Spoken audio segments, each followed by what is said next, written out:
Helen's asking a question that I think I kind of talked about before. I think there's another video on mycophenolic acid, but I'm going to do it again because maybe I'll cover something different this time. If you've watched them both and they're the same, I apologize. So Helen's asking, she said she's interested in different treatment to get mycophenolic acid out of the body. She had a mold test done 4 years ago, but had a baby, so I'm currently looking at new protocols. So for those of you that don't know, mycophenolic acid is one of the most immunosuppressive toxins on the planet. It's awful. And this is why mold and Lyme go together so often, as well as activation of dormant viruses and such as Epstein-Barr virus, different herpes strains, cytomegalovirus.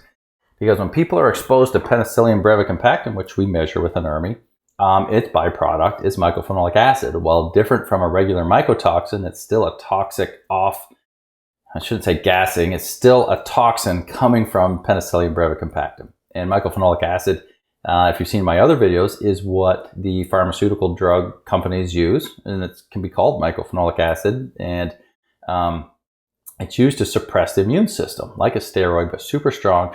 For example, when someone's getting an organ transplant, a liver, a kidney, a something, a lung, they can give you mycophenolic acid to push your immune system way down so that it doesn't see that transplanted organ, that transplanted tissue as foreign to go and attack it. Because the last thing we want is our new tissue being attacked by our own immune system. So that shows you how immunosuppressive mycophenolic acid is.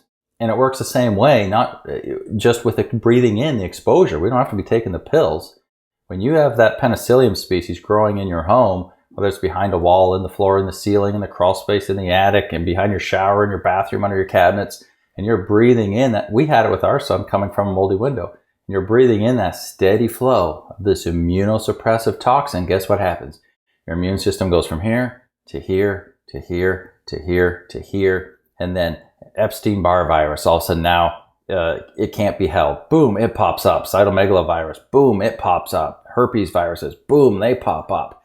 You get bit by a tick or other blood-sucking vector. Boom, now you've got those infections because your immune system wasn't strong enough to fight off those infections as they came in. And this is why, like I said, why we see so much crossover between mold and Lyme, because mold is so immunosuppressive, your body can't put up the fight it normally would, the way God designed our bodies and immune systems to function when it's suppressed and depressed by mycophenolic acid. Now, Helen, the good news is that mycophenolic acid is one of the easier things to get out of the body when exposure stops.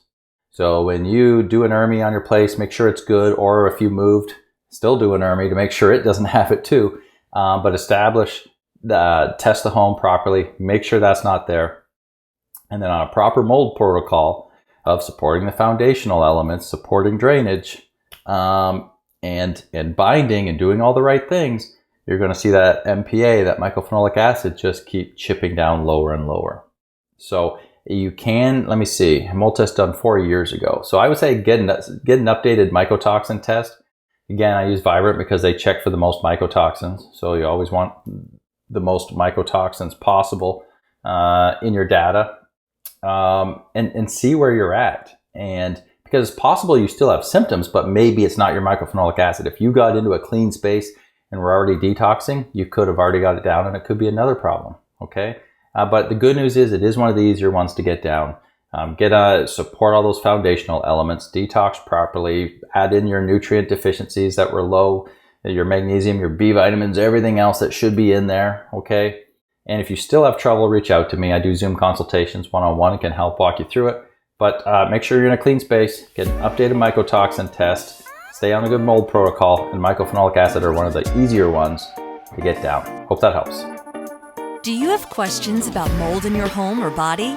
Book a consultation with Matt, aka the Mold Man, to guide your home and body to the next level of healing.